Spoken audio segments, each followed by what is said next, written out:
पिछले 10 साल से पार्लियामेंट के मेंबर वहां से बने, उन्होंने एक लफ्ज भी दिल्ली वालों के हक में पार्लियामेंट में नहीं बोला। बवाना और कुतुबगढ़ तक मेट्रो जानी चाहिए।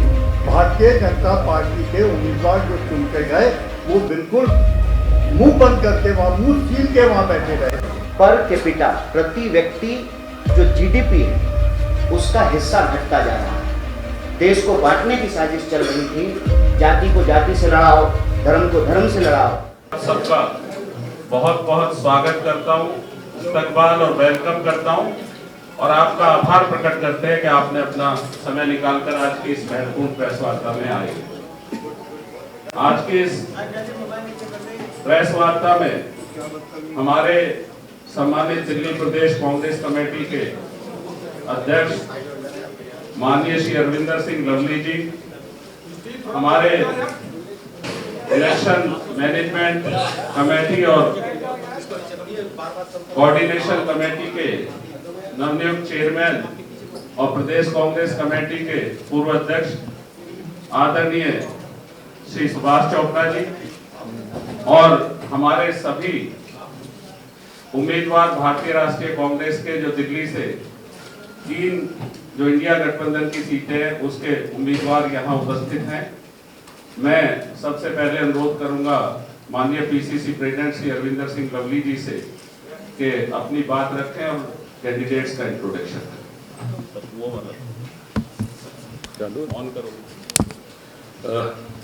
आप सब लोगों का प्रदेश कांग्रेस कमेटी में के ऑफिस में बहुत बहुत स्वागत है और मुझे बहुत खुशी है कि हमारे कांग्रेस पार्टी के तीनों उम्मीदवार जो दिल्ली में कांग्रेस पार्टी ने उतारे हैं उन सबको आज आप लोगों से इंट्रोडक्शन करने का, आप लोगों से मुलाकात करने का जो है सौभाग्य हमको मिल रहा है। हमारे चांदनी चौक से उम्मीदवार जयप्रकाश अग्रवाल जी जो प्रदेश कांग्रेस कमेटी के अध्यक्ष भी रहे हैं और दिल्ली के बहुत वरिष्ठ नेता रहे हैं, चांदनी चौक का कई बार प्रतिनिधित्व कर चुके हैं।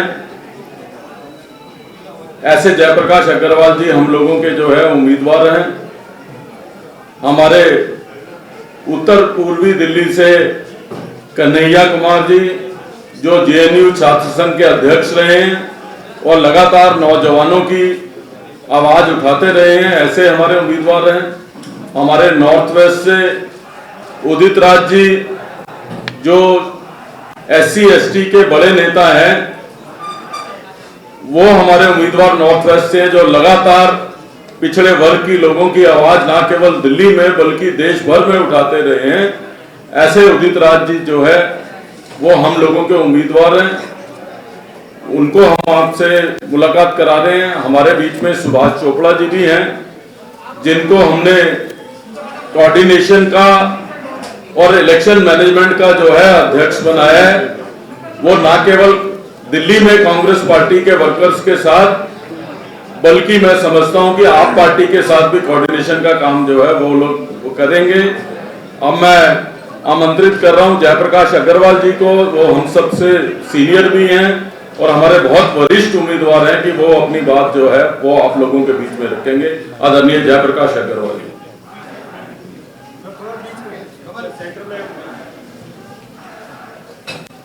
बहुत बहुत धन्यवाद आदरणीय लवली जी जो हमारे दिल्ली प्रदेश कांग्रेस कमेटी के प्रेसिडेंट हैं। और ये मेरा सौभाग्य है कि पार्टी ने मुझे 10वीं बार लोकसभा का चुनाव लड़ने का मौका दिया है। मैं जैसे आभार प्रकट करता हूँ पार्टी नेतृत्व का। चांदनी चौक दिल्ली का दिल है और चांदनी चौक पार्लियामेंट कॉन्स्टिट्यूएंसी में शायद कोई ऐसा और उम्मीदवार हो या ना हो, लेकिन मैं ये कह सकता हूँ कि मैं वो हूँ जिसका वोटर आई कार्ड भी आज चांदनी चौक का है। मैं कहीं दूर से नहीं आया, ये मेरा 8वां लोकसभा का चुनाव चांदनी चौक से है। वहाँ के लोगों के साथ मेरे संबंध बड़े घनिष्ठ हैं, घरेलू संबंध है और उनके साथ रिश्ता बनाना मुझे आता था। यही कारण है कि मेरे साथ आज बहुत सारे लोग हैं, बहुत सारी एसोसिएशन है। मुझे ताज्जुब इस बात का है कि जो लोग पिछले 10 साल से पार्लियामेंट के मेंबर वहां से बने, उन्होंने एक लफ्ज भी दिल्ली वालों के हक में पार्लियामेंट में नहीं बोला। आप पूरी प्रोसीडिंग्स निकाल के देख लें, कभी आपने नहीं सुना होगा। तो क्या ये माना जाए कि वहाँ कोई समस्या नहीं है? वहाँ व्यापारी भी हैं, वहाँ रिहायशी एरिया भी है, वहाँ पुरानी दिल्ली भी है, वहाँ मल्टी स्टोरी फ्लैट भी है, फ्लैटेड एरिया भी है। लेकिन आज तक आप अगर 10 साल का रिकॉर्ड देखेंगे तो आपको ताज्जुब होगा ये जानकर कि भारतीय जनता पार्टी के उम्मीदवार जो चुन के गए वो बिल्कुल मुंह बंद करके वहाँ, मुंह सील के वहाँ बैठे रहे और उन्होंने दिल्ली वालों की आवाज़ को नहीं उठाया। उसके दूसरी तरफ अपनी सरकार होते हुए मैंने कम से कम 1000 सवाल करे, कई डिबेट में हिस्सा लिया और कई बार बड़े तीखे सवाल अपने मंत्रियों से मैं करता था, जिसका जवाब मैं उनसे मांगता था। और पार्टी ने कभी ये नहीं कहा कि आप इतने तीखे सवाल क्यों करते हैं। हमें छूट है कि हम अपने गरीब आदमी की, अपने लोगों की परेशानी को उठाएं और उसके लिए डटकर लड़ाई लड़ें। अब मैं ये कहना चाहता हूँ, हमारा जो व्यापारिक क्षेत्र है, जहाँ व्यापारिक लोग हैं हमारे और जो हमारे हमेशा मददगार रहे हैं, जिनकी हम आवाज़ उठाते रहे हैं, वह जीएसटी से पीड़ित है, वो अपने व्यापार से पीड़ित है। वहाँ जो मार्केट है उसका बुरा हाल कर रखा है इन्होंने। जब चाहे आवाज़ उठाते हैं और ये कहते हैं इनको बंद कर देंगे, इनको यहाँ से शिफ्ट कर देंगे। और वहाँ एक मॉल बना दी जिसके कारण वहाँ के व्यापारियों को दिक्कत महसूस होने लगी। वो ये कहते हैं आप बड़े मॉल में जाकर माल खरीदो, उन व्यापारियों से ना खरीदो। तो आज जो भी बात को आपके सामने लेकर आएंगे वो एक झूठ का पुलंदा होगा और मैं उसकी सफाई आपको दूंगा। मेरा काम होगा पहले दिन से अपनी क्षेत्र के लोगों की आवाज़ को पार्लियामेंट में उठाना और जोरदार तरीके से उसकी लड़ाई लड़ना। बहुत बहुत धन्यवाद। धन्यवाद जयप्रकाश अग्रवाल जी। अब मैं आमंत्रित कर रहा हूं उदित राज जी को कि वो अपनी बात रखें। आप सब लोगों का हार्दिक अभिनंदन। उत्तर पश्चिम लोकसभा से मैं एमपी रहा 2014 से 19 तक। जो काम हमने कराए, मुंडका में घेवरा क्रॉसिंग है, रेलवे क्रॉसिंग, किराड़ी में रेलवे क्रॉसिंग और नरेला में रेलवे क्रॉसिंग 2018 में पैसा मंजूर करा दिया, प्रोजेक्ट मंजूर करा दिया। लेकिन 5 साल बीजेपी के सांसद रहे, शुरू भी नहीं कर पाए। संसद में कई बार हमने मेट्रो का मुद्दा उठाया कि बवाना और कुतुबगढ़ तक मेट्रो जानी चाहिए और नरेला तक का मैंने मंजूर करा दिया था अपने समय में। आज भी उसकी शुरुआत नहीं है। मेट्रो फरीदाबाद, अलवर, बल्लभगढ़, सोहना, गुड़गांव, बहादुरगढ़, गाजियाबाद जा सकती है, तो दिल्ली के आउटर और देहात में क्यों नहीं गई? क्या उनका देहात के एरिया में, आउटर एरिया में जन्म लेना कोई अपराध है? ये सुविधा उनको क्यों नहीं दी जा रही? उसकी मांग लगातार है। और एक काम 5 साल में संसद ने नहीं किया। हमने 27,000 लेटर लिखा था 5 साल, और एक आदमी ऐसा शायद ही होगा जो हमारे दरवाजे से वापिस लौटा हुआ होगा जिससे मैं मिला ना होगा, विकास का काम किया ना होगा। और किराड़ी में एक किराड़ी विधानसभा क्षेत्र है, वो जलमग्न रहता है। 55 एकड़ लैंड बीडीए से लेके एमसीडी को दिया कि उसका भराव हो, वहाँ स्कूल कॉलेजेस बने और पानी की निकासी का कोई न कोई इंतजाम होना चाहिए। 1% काम नहीं हुआ। 200 से करीब 200 जिम लगाया था। कोई ऐसी जगह नहीं है नॉर्थ वेस्ट लोकसभा में, कोई ऐसा गांव न हो जहां हमने काम न किया, हमारा काम दिखता न हो। यही नहीं, 2019 से लेकर 2024 तक एमपी तो नहीं हूं, लेकिन लगातार एज एमपी ही काम करता रहा और क्षेत्र में जाता रहा, क्षेत्र को कभी मैंने छोड़ा नहीं।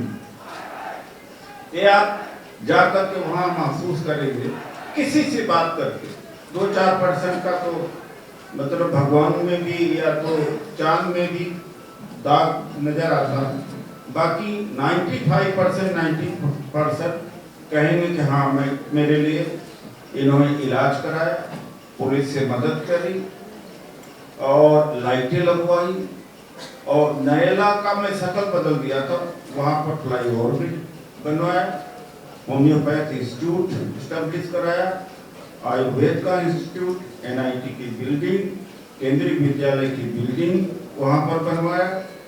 और वरना नरेला की हालत खराब थी। ये कोई ऐसा जगह नहीं जहां हमारा पैसा नहीं लग सकता था, वो अलग बात है। 5 साल में केवल 25 करोड़ रुपए खर्च करने का हमारे पावर थी, लेकिन हमने एक्सीड कर लिया, 60 करोड़ का आसपास संशोधन किया और 41 करोड़ तक खर्च हुआ, 41-22 करोड़, जो हाईएस्ट इंडिया में। मैं रेटेड 2 साल में सर्वश्रेष्ठ सांसद रेटेड हूं और लोगों से इस कदर जुड़ा है। इसके अतिरिक्त भी बड़े सारे काम है, क्योंकि उसका डिटेल हम नहीं बता। 4 आदर्श गांव हमने अपनाया और कोई शायद 4 आदर्श गांव न हो। जौनती गांव, माजरा, डबास और खामपुर, ऑस्ट्रेलिया, न्यूजीलैंड, पूरी दुनिया से पैसा ले आकर के लगाया हुआ। वहाँ पर फेरी जो फिरनी रोड होता, सारी पाइपों को बदलवाना, टॉयलेट, बहुत सारा फंडिंग पूरी दुनिया से ले आकर अपने क्षेत्र को डेवलप किया। तो ये जो काम पुराने हैं इसको पूरा करना है आप। और जो विजन हमारे जननायक राहुल गांधी जी का, खड़गे जी का, कि शिक्षित युवा को 1 लाख रुपया साल में दिया जाएगा, कोई ऐसी गारंटी नहीं दे सकता जो हमारे मैनिफेस्टो में दिया। 1 लाख रुपया गरीब परिवार, महिला को साल में मिलेगा। और राहुल गांधी जी का ये वचन है, खड़गे जी का वचन है, जो हमने गारंटियां दी कर्नाटक के चुनाव के दौरान और तेलंगाना के चुनाव के दौरान, उन गारंटियों को हमने सरकार में आते ही लगे। तो जिन गारंटी कार्ड हम वितरित कर रहे हैं और हम अपील कर रहे हैं कि गारंटी कार्ड भरते और जैसे ही हमारी सरकार आएगी 1 लाख हर शिक्षित बेरोजगार युवा को दिया जाएगा, 1 लाख हर गरीब परिवार की महिला को दिया जाएगा। इतना बड़ा कोई सामाजिक न्याय की बात कोई कर नहीं सकता जो कांग्रेस कर रही है। जाति जनगणना है, महिलाओं को 50% आरक्षण नौकरी में दिया जाएगा, 50% की आरक्षण की जो सीमा लगी है उसको तोड़ा जाएगा। हम सारे को विकास, सबका विकास चाहते हैं। तो इन्हीं शब्दों के साथ मैं अपनी बात को यहीं पर विराम देता हूँ। धन्यवाद। मैं अनुरोध कर रहा हूँ हमारे नॉर्थ ईस्ट के उम्मीदवार कन्हैया कुमार जी से कि वो अपनी बात रखें। कन्हैया जी। कैमरा के पीछे जो हमारे साथी काम कर रहे हैं, सभी दोस्तों का, डिजिटल मीडिया से, सोशल मीडिया से, यूट्यूब चैनल चलाने वाले सभी संवाददाताओं का, पत्रकार साथियों का दिल्ली प्रदेश कांग्रेस कमेटी राजीव भवन में हम हार्दिक स्वागत करते हैं और आपका बहुत बहुत धन्यवाद करते हैं कि आप इसको कवर करने के लिए, आप इसका रिपोर्ट करने के लिए यहाँ मौजूद हैं। और मैं शुक्रिया अदा करना चाहता हूँ, धन्यवाद कहता हूँ हमारी दिल्ली प्रदेश कांग्रेस कमेटी के सभी कार्यकर्ताओं का, दिल्ली की जनता का, और दिल्ली प्रदेश कांग्रेस कमेटी के हमारे अध्यक्ष लवली जी का, और कैंपेन कमेटी के हमारे इंचार्ज चोपड़ा जी का, और हमारे दोनों वरिष्ठ साथी जो दिल्ली से कांग्रेस पार्टी की तरफ से, इंडिया ग्रुप की तरफ से जो प्रत्याशी बनाए गए हैं, कांग्रेस पार्टी ने जो प्रत्याशी बनाया है, तो अपने कांग्रेस नेतृत्व का कि उन्होंने हम तीनों साथियों को दिल्ली में जो कांग्रेस पार्टी के हिस्से में 3 सीट आई है उस पर एक उम्मीदवार के तौर पे चयनित किया है। मैं सबका बहुत बहुत धन्यवाद करता हूं और मैं ये सबसे पहली बात कहना चाहता हूं कि हम देश में 543 सीटों पे चुनाव लड़ते हैं। हम में से बैठा हुआ कोई भी इंसान किसी एक सीट का उम्मीदवार नहीं है। ये इस वक्त मौजूदा हालात में देश में जो राजनीतिक परिस्थिति है, जो आर्थिक हालात हैं, महंगाई जिस तरीके से इस देश के आम लोगों की जान निकाल रही है, बेरोजगारी जिस तरीके से ऐतिहासिक रूप से सबसे ज़्यादा है और रोज बरोज अमीरी और गरीबी की जो खाई बढ़ती जा रही है। एक तरफ तो कुछ लोग दुनिया के सबसे अमीर लोग बन गए हैं, दूसरी तरफ स्थिति ये है कि दिनों दिन पर कैपिटा प्रति व्यक्ति जो जीडीपी है उसका हिस्सा घटता जा रहा है। खरीदने की सामान को, जरूरत की चीज़ों को खरीदने की आम लोगों की शक्ति कम होती जा रही है। हमको लगता है कि विकास के जिस गति को यूपीए सरकार ने आगे बढ़ाया था, ना सिर्फ उस पर विराम लगाई गई है, बल्कि जो देश में धन संपत्ति पैदा हुआ पिछले 20 सालों में 10 साल के भीतर ही उसको निचोड़ करके कुछ गिने चुने 2-4 लोगों की तिजोरियों में पहुंचा दिया गया है। एक नौजवान होने के नाते, इस देश का एक साधारण नागरिक होने के नाते यह हमारी जिम्मेवारी है कि हमको आने वाली पीढ़ियों को जवाब देना पड़ेगा कि जब देश लुट रहा था, इलेक्टोरल बॉन्ड के नाम पर चंदा दो और धंधा लो ये खेल चल रहा था, तब हम क्या कर रहे थे। जब इस देश को अंग्रेज की नीतियों के तहत फूट डालो और राज करो, देश को बांटने की साजिश चल रही थी, जाति को जाति से लड़ाओ, धर्म को धर्म से लड़ाओ, तो आने वाली पीढ़ी हमसे पूछेगी कि हम क्या कर रहे थे। तो मैं पहली बात आपसे कहना चाहता हूं, हम तमाम बैठे हुए लोगों के लिए एक सीट बनना, एक सीट प्राप्त करना, एक एमपी बनना महत्वपूर्ण नहीं है। महत्वपूर्ण है इस देश की संविधान के शासन को बचा करके रखना, जिसको कांग्रेस पार्टी ने बनाया, जिसको महात्मा गांधी के आदर्शों पे बनाया गया, डॉक्टर बाबा साहब भीमराव अंबेडकर के आदर्शों पे बनाया गया, जिसके विजन पे यह देश चला। पंडित जवाहरलाल नेहरू रोज उनको देश की सर्वोच्च संस्था में गाली गलौज की भाषा इस्तेमाल करना, उसके खिलाफ में देश के इतिहास को तोड़ मरोड़ करके इसलिए पेश किया जा रहा है ताकि इस देश के नौजवानों का भविष्य छीना जा सके। इसीलिए हम यहाँ इस प्रेस कॉन्फ्रेंस में किसी व्यक्ति पर कोई टीका टिप्पणी करने के लिए नहीं आए।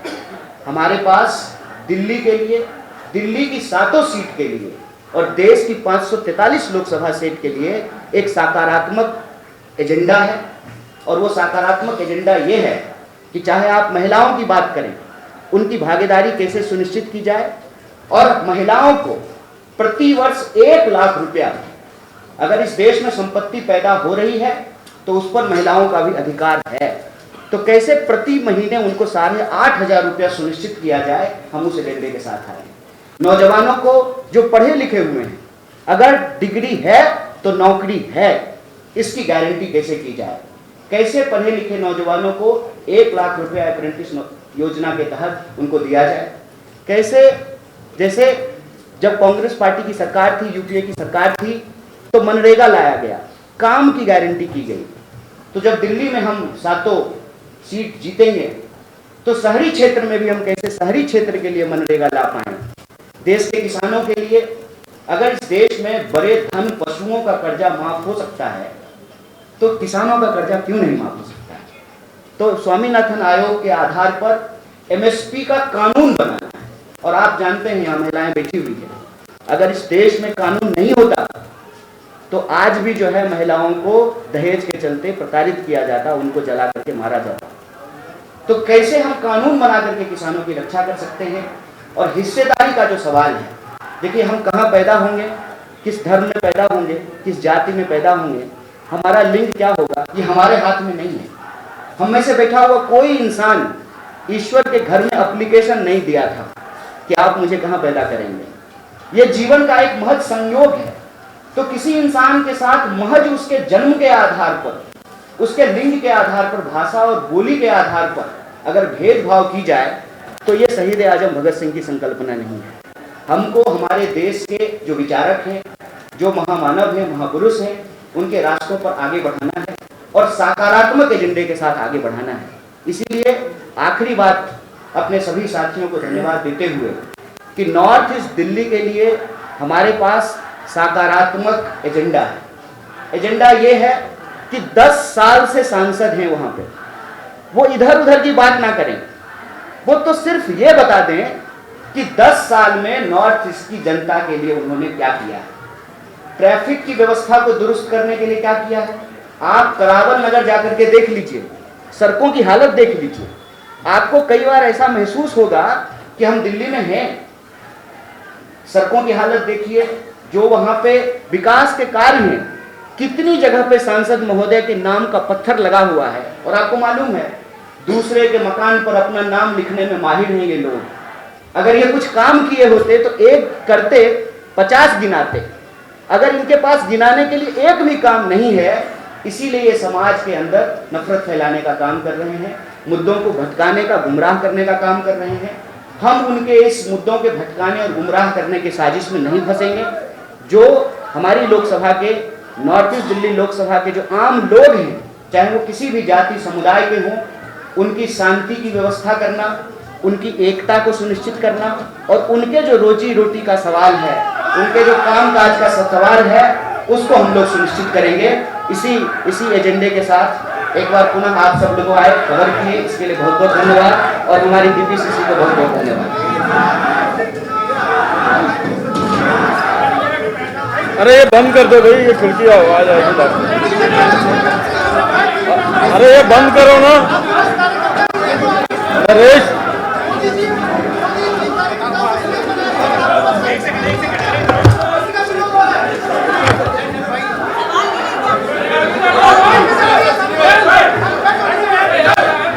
ये बंद क्यों नहीं करते हो खिड़की? सवाल नहीं।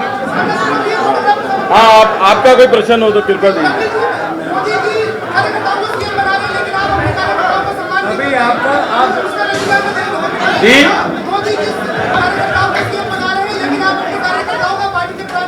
देखिए, कार्यकर्ता को आवाज उठाने की आजादी इसी पार्टी में है। और आप लोग कल तक एक बात सुनिए, आप लोग कल तक कह रहे थे कि कांग्रेस का कुछ है नहीं, किसी टिकटों की मारोमारी कांग्रेस में है, तो आप समझ लीजिए हवा कहां बह रही है।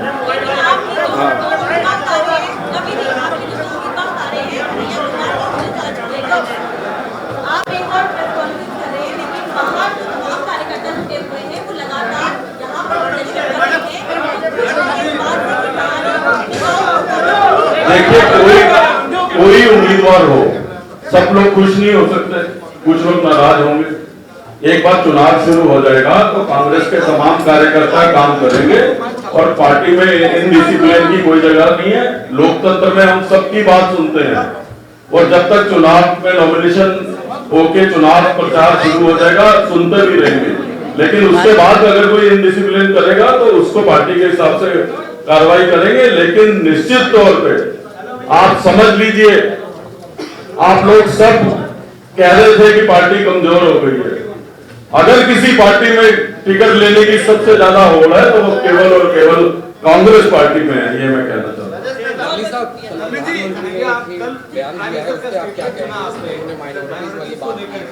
इन सब पे क्या बोलेंगे आप, जो कल प्रधानमंत्री का बयान था राजस्थान के? देखिए, प्रधानमंत्री जी अपनी आइडियोलॉजी पे बात करते हैं, हम अपनी आइडियोलॉजी पे बात करते हैं, तो मुझे किसी के बयान से अपनी आइडियोलॉजी बदलने या बताने की तो आवश्यकता नहीं है। प्राइम मिनिस्टर पे आपको प्राइम मिनिस्टर के बयान है कि कांग्रेस की रणनीति है को दी जाएगी, लेकिन सामने देखना, सामने एक पहली बात तो ये मैं आपको बता दूं कि देखिए, ये आपका अधिकार है कि एज ए पत्रकार आप उनसे ये सवाल पूछ पा रहे हैं। अव्वल तो आपको ये सवाल प्रधानमंत्री से पूछना चाहिए ना, लेकिन आप उनसे पूछेंगे कैसे, क्योंकि वो तो आपको इंटरव्यू ही नहीं देते हैं, आपके सवाल ही नहीं लेते हैं। 10 साल में उन्होंने, 1 मिनट चिल्लाइए नहीं सर, 1 मिनट तो आरोप तमलिका पे थोड़ी लगाएंगे, कांग्रेस पे ही लगाएंगे ना। हम देश के विपक्षी पार्टी हैं तो हम ही भी आरोप लगाएंगे। तो मेरा ये कहना है कि अव्वल तो मैं आपको बधाई देता हूँ कि आपने ये सवाल हमसे पूछा। दूसरी बात ये कि प्रधानमंत्री जी प्रेस कॉन्फ्रेंस ही नहीं करते हैं, तो उनसे सवाल पूछिएगा कैसे। जहां तक उन्होंने जो बोला है उसकी बात है, बहुत अच्छी बात जो है हमारे प्रदेश अध्यक्ष जी ने कहा कि हर कोई अपनी बात करे। वो रामायण में एक बात लिखी हुई है, जाको रही भावना जैसी प्रभु मूरत देखें दिन तैसी। जिसके मन में जो होगा वही बोलेगा। गुलाब के फूल से गेंदे की खुशबू तो आएगी नहीं, तो जिसके जैसे विचार हैं वो वैसी बात करता है। अपने कथन में जब हम आपसे इंट्रोड्यूस कर रहे थे खुद को, तो हमने आपको कहा कि वो पूरे चुनाव में यही करेंगे।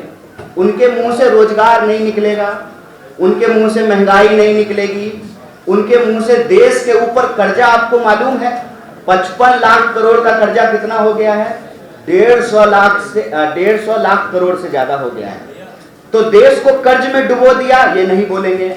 अमीर गरीब की खाई बढ़ गई, ये नहीं बोलेंगे। कोई अपनी विफलता बोलता है, और प्रधानमंत्री जी तो प्रधानमंत्री हैं, देश ने उनको 2 बार प्रधानमंत्री बनाया। बताइए कितना सौभाग्य की बात है, इतना ऐतिहासिक मौका दिया उनको। लेकिन आप ये समझिए कि फिर से वो वैसी ही भाषा बोलने लगे जैसा हमको लगता है कि वो कभी जब बीजेपी के वर्कर और नेता रहे होंगे गुजरात में, जो भाषा बोलते हैं वही भाषा बोल रहे हैं। तो हम आपसे सिर्फ यही कहना चाहते हैं कि पूरे चुनाव में वो यही करेंगे। स्क्रिप्ट रेडी है, रोज वो ऐसी ही भाषा बोलेंगे।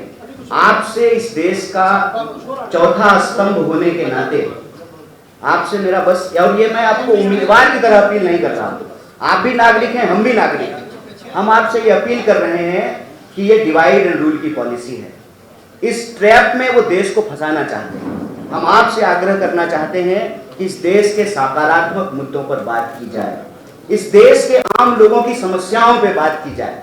प्रधानमंत्री हैं, उनको तो ऐसा लगता है कि जिस लोकतंत्र ने उनको प्रधानमंत्री बना दिया है वो उस लोकतंत्र का भी सम्मान करने को तैयार नहीं है, अपने आप को सम्राट समझ रहे हैं।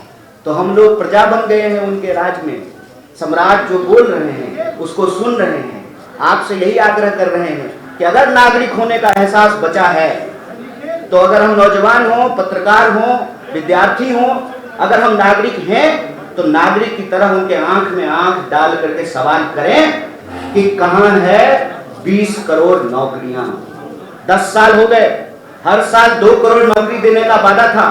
अगर गणित मेरा ठीक है, पात्रा जी की तरह अगर हम जीरो सही लगा रहे हैं, तो 10 का 20 होता है। 20 करोड़ रोजगार कहां है? ये सवाल उनसे पूछें कि किसानों की आमदनी दुगनी क्यों नहीं हुई है, किसानों का कर्जा माफ क्यों नहीं हुआ है। नारा दिया था ना, बेटी बचाओ बेटी पढ़ाओ, जिनके ऊपर देश की बेटियों के साथ जिसने देश का मान सम्मान बढ़ाया, अभी फिर से उस महिला पहलवान का ओलंपिक के लिए सिलेक्शन हुआ है, गोल्ड मेडल जीत करके आएगी तो फोटो खिंचवा लीजिएगा।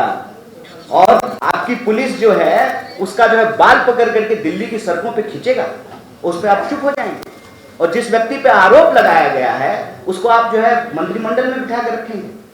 अभी जब उनसे सवाल पूछा गया कि आप कह रहे हैं कि संविधान नहीं बदलेंगे, मेरा एक सिंपल सवाल है, भाजपा के जिस नेता ने कहा कि संविधान बदलेंगे, क्या बीजेपी ने उसका टिकट काट दिया, उसको पार्टी से निकाल दिया? तो क्या ये जो है 10 तरह की बात करेंगे?